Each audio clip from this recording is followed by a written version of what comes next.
Good morning students, स्वागत है आप सभी का हमारे ऑनलाइन स्टडी प्लेटफॉर्म पे। और हम पढ़ रहे थे भौतिक जगत और इस भौतिक जगत के बारे में, और हम पढ़ रहे थे डिफेंस की क्लासेस जिसमें फिजिक्स को मैंने बोला था हम 0 लेवल से स्टार्ट करेंगे और एक फाइनल लेवल तक पहुंचाएंगे, जिससे कि आपका बेस मजबूत हो सके। और एक बार आज भी बोल रहा हूँ, कल भी बोली थी, एक बार पढ़ो आखिरी बार पढ़ो। तो चलो शुरू करते हैं। कल हमने पढ़ाई करी थी किसके बारे में कि मात्रक क्या होता है, विमाएं क्या होती है और भौतिक विज्ञान में मापन की क्या क्या आवश्यकताएं होती है। इसकी एक ऊपर से थोड़ा बहुत हमने नॉलेज लिया था। आज हम थोड़ा सा अंदर घुसते हैं और आगे की स्टडी करते हैं। तो सबसे पहले अपनी हेडिंग आती है भौतिक राशियां, जो कि हमने कल पढ़ी थी। भौतिक राशियां क्या होती है? जिनको लिखने के लिए एक नंबर और एक मात्रक की आवश्यकता होती है, उनको हम बोलते हैं भौतिक राशियां। यानी कोई भी एक राशि जिसको एक नंबर से दर्शाया जाता है और एक मात्रक से दर्शाया जाता है, वो क्या कहलाएगी? भौतिक राशि कहलाएगी। क्या कहलाएगी? भौतिक राशि कहलाएगी। जैसे यहाँ लिखा है 19, तो ये 19 भौतिक राशि नहीं है। अगर इस 19 के यहाँ पे मात्रक लगा दिया जाता है मीटर, तो ये बन जाएगी भौतिक राशि। और ये भौतिक राशि क्या कहलाती है? लंबाई। और अगर यहाँ पर मैं मात्रक लगा देता हूँ सेकंड, क्या लगा देता हूँ? सेकंड। और अगर यहाँ पे मात्रक मैंने सेकंड लगा दिया, तो ये क्या बन गया? समय की भौतिक राशि। किसकी राशि बन गई? भौतिक राशि। इसलिए आप देख सकते हो कि अगर खाली नंबर लिखा हुआ है तो वो भौतिक राशि नहीं हो सकती, क्योंकि अगर नंबर होता है वो किस भौतिक राशि को रिप्रेजेंट कर रहा है, किसको प्रदर्शित कर रहा है, ये हम नहीं बता सकते हैं। इसलिए उसका क्या होना जरूरी है? मात्रक होना जरूरी है। तो चलिए, भौतिक राशियों में हमने ये पढ़ा था कि वो 3 प्रकार की होती है। पहला जो हमने लिखा था मूल भौतिक राशियां, कई किताबों में आपको 2 प्रकार की दिखाई मिलेगी। और दूसरी जो लिखी थी हमने व्युत्पन्न भौतिक राशियां। और तीसरी जो लिखी थी वो हमने मात्रक के साथ में पढ़ने वाले हैं, जिनको हम बोलते हैं पूरक राशियां। कौन सी बोलते हैं? पूरक राशियां। और वो कितनी है? 2 ही है। और उन दोनों के नाम क्या क्या है? एक तो कोण होता है ठोस कोण, और एक होता है आपका समतल कोण। क्लियर है? चलो अब हम बात करते हैं आगे कि भौतिक राशियों में एक तो हो गया नंबर, एक हो गया मात्रक। ये मात्रक क्या चीज होती है? इस मात्रक को मात्रक क्यों बोला जाता है और होता क्या है ये? तो लिखते हैं मात्रक के बारे में। मात्रक देखो इधर, दुनिया में जब भी किसी चीज का मापन किया जाता है तो मापन करने के लिए आपके पास कोई रिसोर्सेज नहीं था। जैसे मैंने कल एक एग्जांपल दिया था कि अगर आप दूध लेके आते हो तो गांव में आज भी चलता है कि लोटे के अंदर नाप के उसको आधा लीटर बना दिया। क्लियर है? पहले क्या होता था, जब लोहे के बाट नहीं चलते थे तब पत्थर होता था, और उस पत्थर को क्या करते थे? तुला में रखते थे और तोल देते थे सीधा सीधा। तो वो पत्थर क्या बन जाता? अपना मापन का एक स्टैंडर्ड बन जाता था। एक उस स्टैंडर्ड से हम क्या करते हैं? उस चीज को माप लेते हैं, बराबर उसके कर देते हैं। तो हमें लगता है कि वो हमने 1 केजी माना है, तो वो 1 केजी वस्तु हमें मिल जाएगी। क्लियर है? इसी तरीके से शुरुआत के अंदर ये कंफ्यूजन रहता है कि अगर मान लो मेरे पास एक पत्थर का टुकड़ा है और एक किसी और के पास पत्थर का टुकड़ा है। अब ये जरूरी नहीं है कि दोनों पत्थर के टुकड़े एग्जैक्टली सेम हो। एग्जैक्टली का मतलब है एज इट इज, कुछ भी अंतर नहीं होना चाहिए। अगर किसी में भी कुछ भी अंतर हुआ, इसका मतलब क्या हुआ? अगर मान लो मेरे से कोई चीनी खरीदता है और एक उससे चीनी खरीदता है, अगर मेरे बात ज्यादा हुआ, मेरा पत्थर का टुकड़ा ज्यादा भारी है, तो उसको ज्यादा चीनी जाएगी, उससे कम चीनी जाएगी। इसका मतलब दोनों में असमानताएं पैदा हो रही है, और जहां पर असमानताएं पैदा होती है वहां लड़ाइयां होती है, आपको पता है। इसलिए क्या करते हैं कि एक कोई ऐसा मापन मानते हैं, ऐसा मानक मानते हैं, उस मानक को दुनिया भर में अप्लाई करें और वो हर जगह वैलिड हो, उसको हम क्या बोलते हैं? मात्रक बोलते हैं। उसको क्या बोल दिया? मात्रक बोल दिया। कोई ऐसा मानक जिसको मापन के लिए यूज किया जाता है सार्वत्रिक। कहाँ यूज किया जाता है? सब जगह सार्वत्रिक यूज किया जाता है, उसको बोलेंगे हम मात्रक। वो हर एक चीज का अलग हो सकता है। जैसे समय के लिए हमने मान लिया सेकंड। अब जैसे ही समय इतना सा बढ़ा, जैसे टिक, तो मैंने एक जो यहां से देखो टिक टिक टिक, तो ये जो मैं 3 बार टिक टिक टिक बोला, इन टिक टिक के बीच में जो समय अंतराल है वो एक समय अंतराल है, उसको बोल दिया कि ये जो समय अंतराल है वो 1 सेकंड होगा। अब आप कहीं पर भी चले जाओगे ये 1 सेकंड तो इतना ही होगा जितना ये समय अंतराल है। कितना होगा वो मैं आपको बताऊंगा, किसी कंपन के बारे में होता है जो मैं डेफिनेशन के अंदर आपको बता दिया जाएगा। और इसी तरीके से अगर हम बात करते हैं कि मान लो 1 किलोग्राम कितना होगा, तो 1 किलोग्राम का एक स्टैंडर्ड बनाया कि इसके इक्वल 1 किलोग्राम होगा। लीटर की बात करते हैं तो वो लीटर किस पे डिपेंड करता है, उसके घनत्व पे। किसी भी वस्तु का घनत्व होता है, उस घनत्व पे निर्भर करता है कि वो लीटर में कितना होगा। कैसे, आपने पढ़ा होगा rho is equal to M by V होता है, द्रव्यमान बटा आयतन।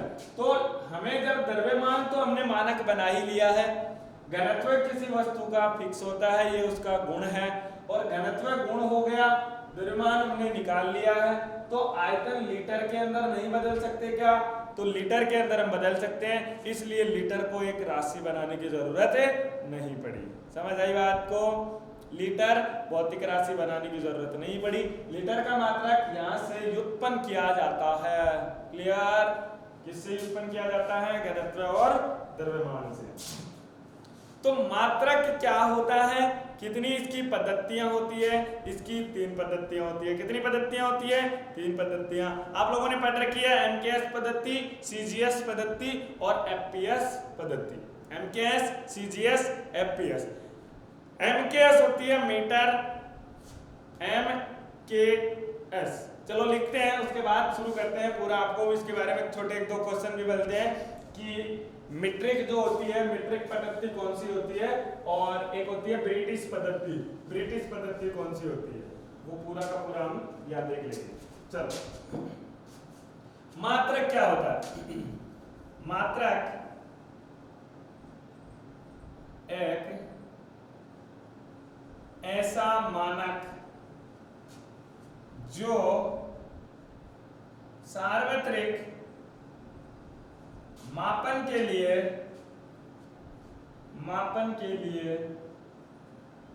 उपयोग में लिया जा सके, उपयोग में लिया जा सके,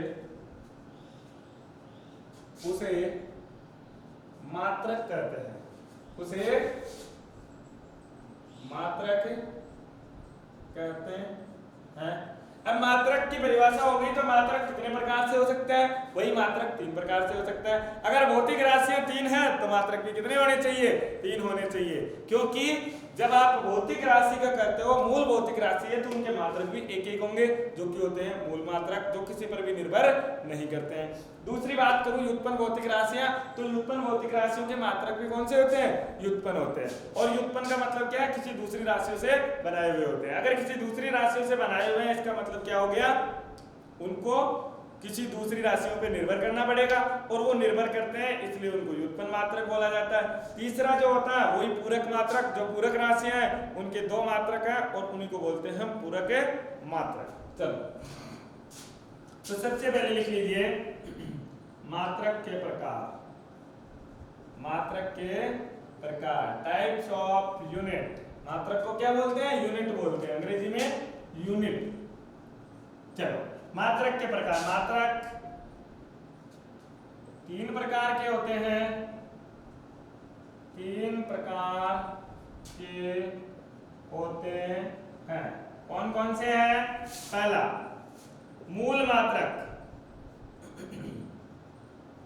मूल मात्रक क्या होते हैं, वे मात्रक जो किसी भी दूसरे मात्रक पर निर्भर नहीं करते हैं, और जिनको मूल भौतिक राशियों को दर्शाने के लिए उपयोग में लिया जाता है, उन्हें मूल मात्रक कहते हैं। और जैसे एग्जाम्पल के लिए बात करूं तो दूरी का जो मूल मात्रक है वो क्या होता है, मीटर होता है। द्रव्यमान का जो मात्रक है वो क्या होता है, किलोग्राम होता है। और दुनिया में कुल मूल मात्रक कितने हैं, 7 है। कितने मात्रक है, 7 है। इस बात को मत भूलना, अगर आपको मूल भौतिक राशियां पूछी जाती है तो वो भी 7 है, और उन्हीं 7 मूल भौतिक राशियों के जो मात्रक है उनको हम बोलते हैं मूल मात्रक। तो वे मात्रक जो किसी अन्य मात्रक पर अन्य मात्रकों पर निर्भर नहीं करते हैं अर्थात स्वतंत्र रूप से विद्यमान होते हैं, उन्हें कौन सा बोला जाता है? मूल मात्रक बोला जाता है, मूल मात्रक कहते हैं। अब बात आती है मूल मात्रक। तो दुनिया में मूल मात्रक कितने हैं? 7 है। तो एक आप ये भी बात लिख सकते हो, इन्हें मूल भौतिक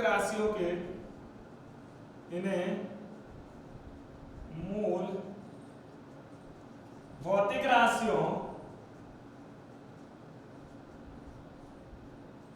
को दर्शाने के लिए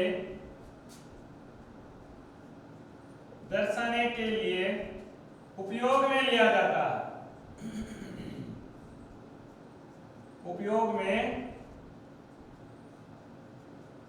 जाता है।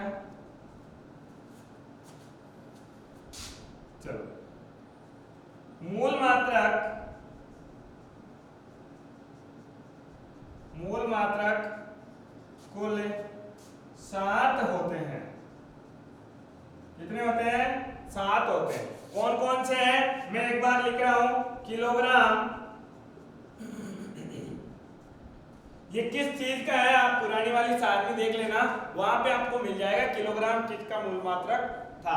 किलोग्राम, मीटर, सेकेंड,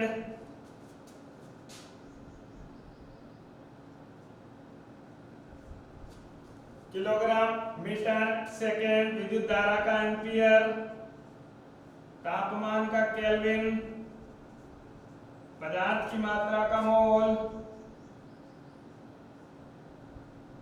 ज्योति तीव्रता का कैंडिला।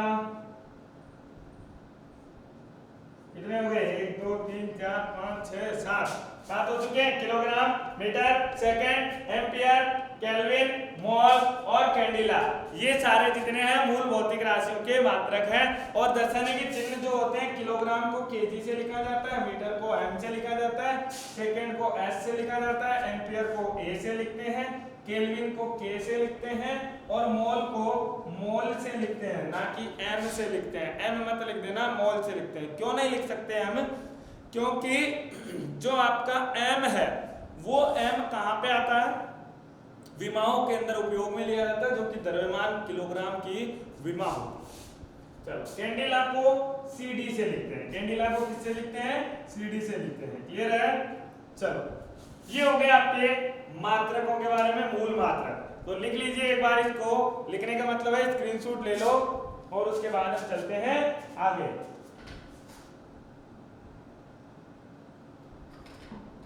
चलिए,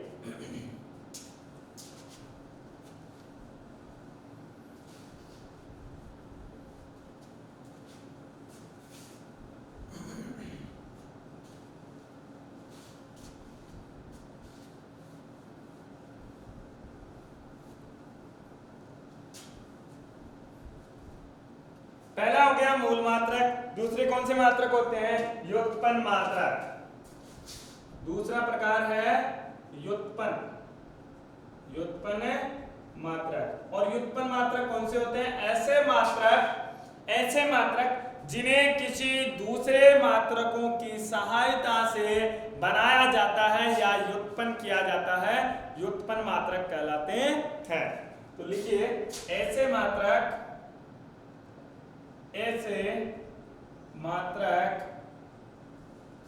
जिन्हें किसी अन्य मात्रकों की सहायता से बनाया जाता है बनाया जाता है व्युत्पन्न मात्रक कहलाते हैं। व्युत्पन्न मात्रक कहलाते हैं। क्लियर है? और अगर ये व्युत्पन्न मात्रक है तो किसी दूसरे मात्रकों पर क्या करेंगे? निर्भर करेंगे। अगर किसी दूसरे मात्रक पर निर्भर कर रहे हैं इसका मतलब कौन से मात्रक हो गए? व्युत्पन्न मात्रक। और इसके अंदर आपको दो या दो से अधिक मूल मात्रक मिलेंगे। क्या मिलेंगे? मूल मात्रक मिलेंगे। तो अन्य मात्रकों की जगह लिख सकते हो आप अन्य मूल मात्रकों की सहायता से बनाया जाता है। किसकी सहायता से बनाऊंगा? मूल मात्रकों की सहायता से बनाया जाता है, व्युत्पन्न मात्रक कहलाते हैं।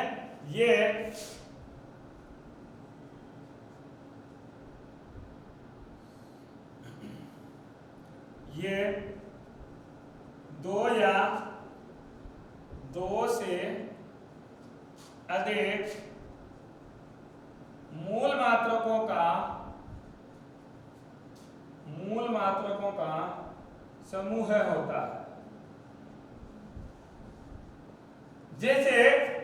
जैसे मैं बात करूं क्षेत्रफल की, जैसे क्षेत्रफल,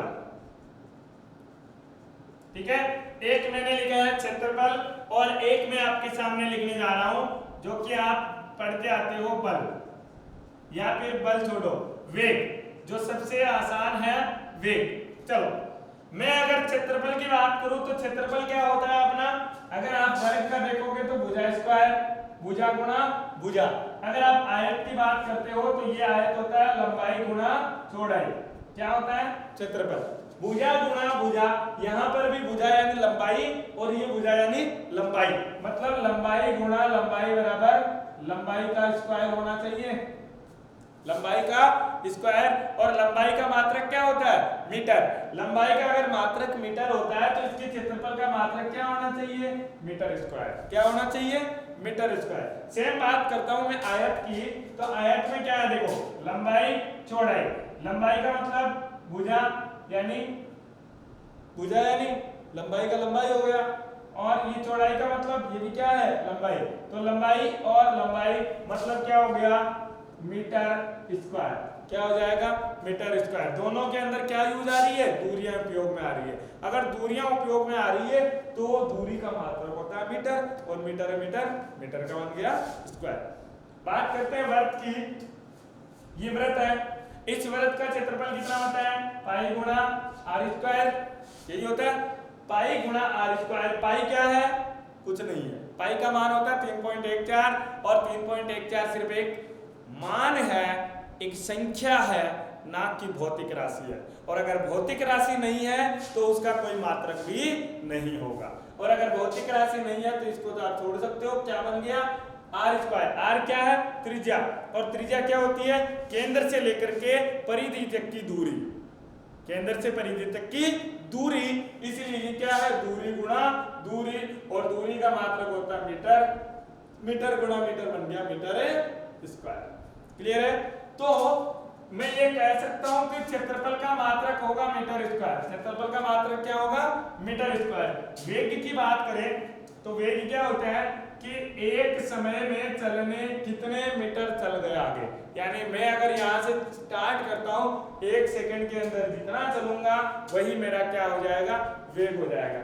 यानी दूरी जो है वो कितने समय में तय की गई है उसका जो अनुपात होगा वही क्या होता है? वेग। और इसको अच्छी तरीके से हम आगे चैप्टर में समझेंगे। तो देखो यहाँ पे क्या आ रही है? दूरी। दूरी का मतलब क्या है? दूरी का मतलब क्या है? मीटर। और समय का मात्रक क्या होता है? सेकेंड। समय का सेकेंड, यानी मीटर प्रति सेकेंड किसका मात्रक होगा? वेग का। मीटर प्रति सेकेंड। अब आप मुझे ये बताओ कि इन दोनों में से कौन से मूल मात्रक है और कौन सा व्युत्पन्न मात्रक है? इन दोनों में कोई मूल मात्रक उपस्थित है क्या? कुछ बच्चे बोल रहे होंगे, मेरे पास जवाब आ रहा है आप लोगों का। कुछ लोग बोल रहे हैं कि सर ये मूल मात्रक है, ये व्युत्पन्न मात्रक है। ये कौन सा है? मूल है, और ये व्युत्पन्न है। ये कुछ बच्चों का आंसर है। और कुछ बच्चे ये भी बोल रहे हैं कि सर कि कोई सा भी मूल मात्रक नहीं है, दोनों के दोनों क्या है, व्युत्पन्न है। अरे यस और नो? अगर आप ऐसा सोच रहे हो तो चलो देखते हैं क्या है। जिन लोगों के दिमाग में ये आया कि ये मूल मात्रक है, उन्हें पता है क्या है, क्या लग रहा है, उन्हें ये लग रहा है कि दो या दो से अधिक मूल मात्रकों का समूह आता है, लेकिन इसमें तो एक ही मात्रक उपयोग में हुआ है, जो कि कौन सा है, दूरी का है। इसलिए आपको लग रहा होगा कि ये कौन सा मात्रक हो गया, मूल मात्रक, क्योंकि इसमें सिर्फ एक भौतिक राशि उपयोग में हुई है। ऐसा नहीं है मेरे लाल।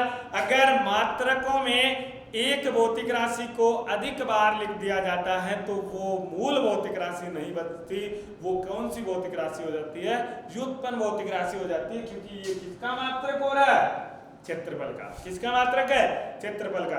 अगर दूरी को एक से ज्यादा बार लिखोगे तो वो दूरी नहीं बचेगी, वो दूरी बचने की बजाय कुछ और हो जाएगी। बात समझ आई?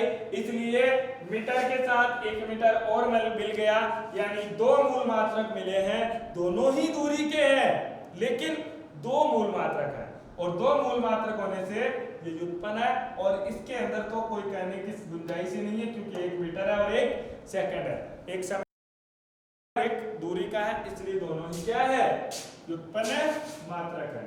इसलिए सीखने की तवज्जो रखो कि मुझे कुछ सीखना है। सीखने आए हो, सीख के जरूर जाओगे। तो जितना सिखाया जाता है कम से कम उतना तो आप सीखो ही। चलो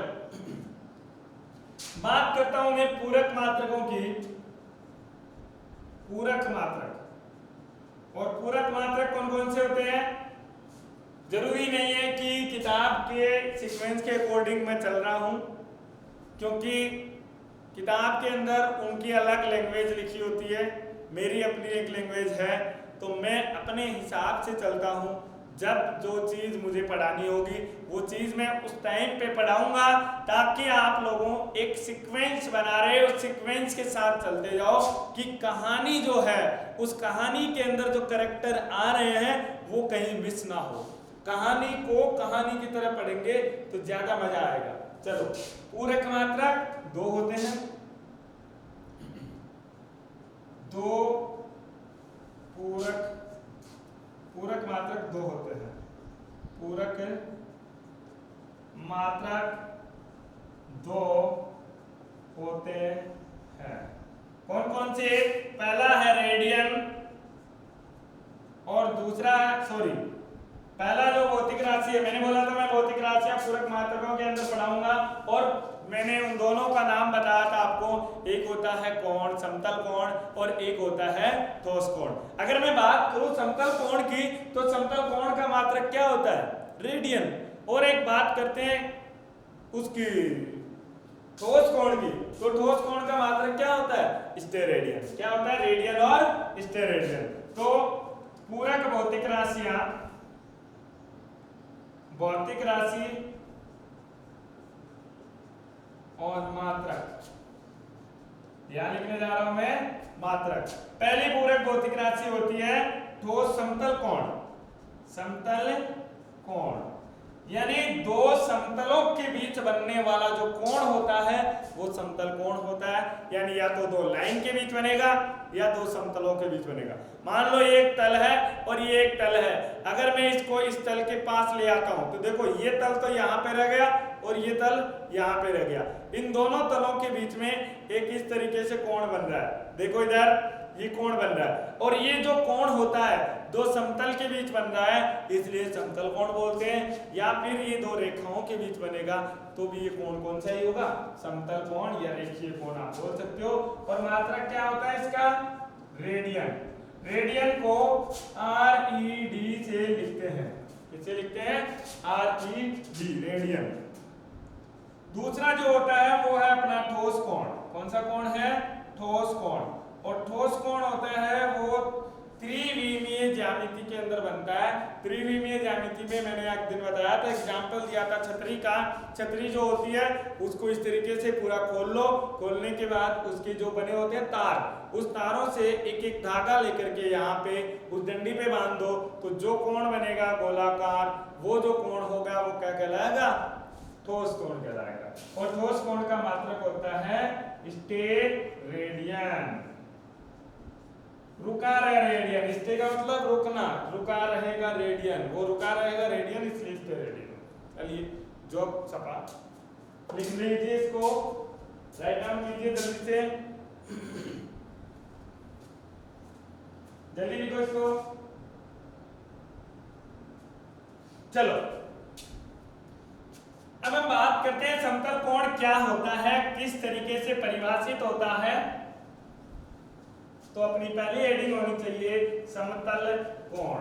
कौन सा कोण है? समतल कोण।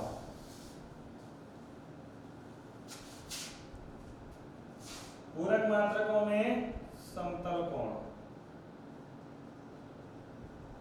समतल कोण क्या होता है? दो समतलों अथवा दो रेखाओं के बीच, दो रेखाओं के बीच बनने वाले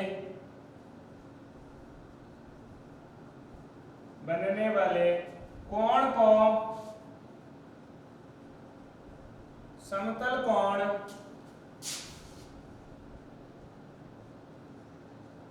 कहते हैं। देखो, और ये हमेशा एक प्लेन के अंदर होगा। जैसे देखो, अगर मैं बताता हूं कि ये जो एक है प्लेन और एक ये प्लेन है, ये दोनों लाइनें दिख रही होगी, इन दोनों लाइनों के बीच जो कोण बन रहा है उसको समतल कोण कहते हैं। कैसे? जैसे मानो ये एक लाइन थी, इस लाइन को मैंने घुमाया, कितना घुमाऊंगा कि ये यहाँ पहुंच जाए, कितना घुमाऊंगा कि ये यहाँ पहुंच जाए, तो ये इतना घूमेगी, इतना घूमेगी। तो मान लो इसने ये जो दूरी तय करी है ये L लंबाई की है। कितने लंबाई की है? L लंबाई की है। और इसकी जो होगी, इसको अगर आप पूरा घुमा दोगे तो ये क्या बन जाएगा? एक वृत्त बन जाएगा। कहने का मतलब क्या है कि इसको अगर आप पूरा घुमाओगे तो ये हमेशा आपको क्या दिखाई देगा? एक वृत्त दिखाई देगा। और अगर आपको ये वृत्त दिखाई दे रहा है तो आपको लगेगा कि ये इसकी त्रिज्या है। ये क्या है? इसकी त्रिज्या है। ये अगर त्रिज्या है और ये थीटा है तो इस कोण का जो मान होता है, समतल कोण का मान जो होता है, समतल कोण जो होता है थीटा, वो हमेशा होता है चाप बटा त्रिज्या। किसके बराबर होता है? चाप बटे त्रिज्या। और चाप क्या है यहाँ पे?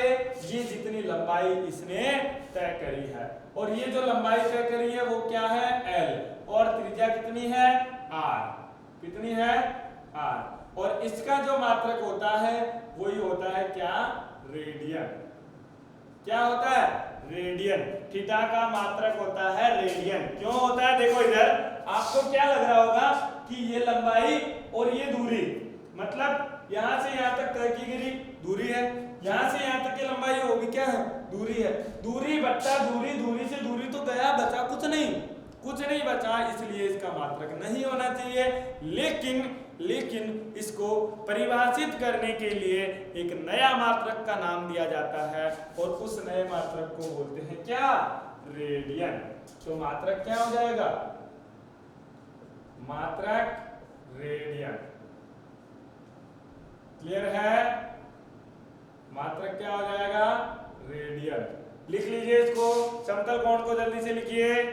उसके बाद चलते हैं हम ठोस कोण के ऊपर कि ठोस कोण क्या होता है।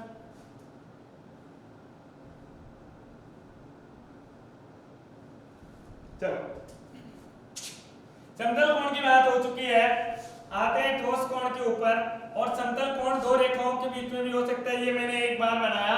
अब मैं चलो समतल के ऊपर बनाता हूं। समतल का मतलब क्या है कि ये एक प्लेन ले लीजिए और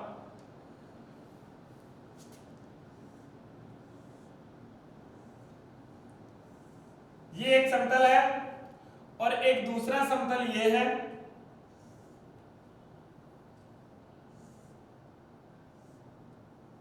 एक समतल ये, एक समतल ये, यानी एक किताब नीचे की तरफ रखी हुई है, एक किताब इधर रखती, तो दोनों किताबों के बीच में ये जो कोण बन रहा है, ये जो कोण बन रहा होगा, ये जो कोण बन रहा है, पूरे में अगर मैं करना चाहूं तो ये एक कोण बनेगा ये वाला, और उस कोण को हम क्या बोलते हैं, समतल कोण, और यही है समतल कोण का मान। और समतल कोण भी सेम यही है कि यहाँ से कितना यहाँ तक पहुंचा है, ये जो दूरी है वो यहाँ तक और ये जो दूरी है वो यहाँ तक कितनी पहुंच गई है, वही क्या होता है, समतल कोण होता है। क्लियर है, बना लीजिए एक बार इसको।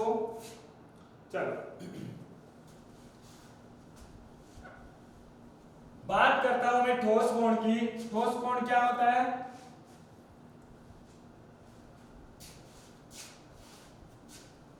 चलो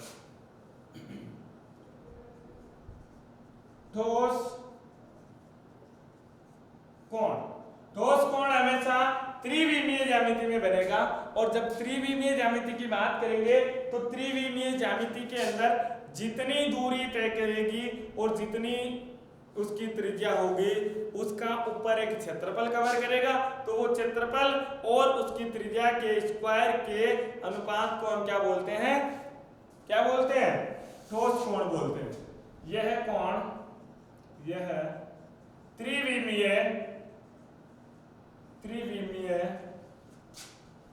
ज्यामिति में बनता है, त्रिविमीय ज्यामिति में बनता है। इसका मान आकृति द्वारा आकृति का क्षेत्रफल तथा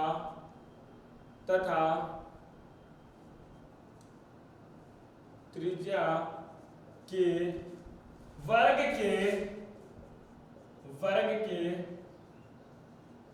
अनुपात के बराबर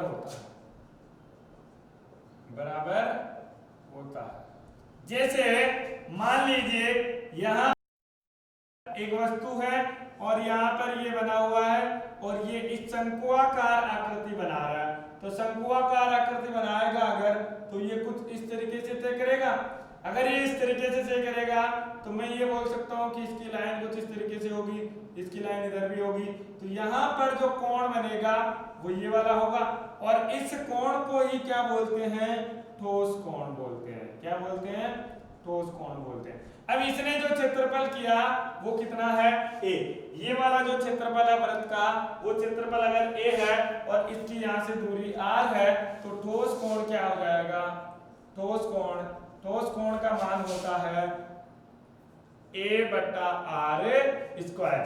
ये वाला क्षेत्रफल बटा r स्क्वायर, इसलिए बन गया a बटा r स्क्वायर। और इसका जो मात्रक होता है वो क्या होता है, स्टेरेडियन। ST या तो आप लिख सकते हो SR, कहीं पर मिलेगा आपको SR, या फिर कहीं मिलेगा ST रेडियन। क्लियर है, ST रेड, RED, STRED, ये होता है स्टेरेडियन। लिख लीजिए एक बार इसको। चलिए, तो उम्मीद करता हूं समझ आया होगा आपको, और पढ़ते रहिए इसी तरीके से, वीडियो को शेयर कीजिए।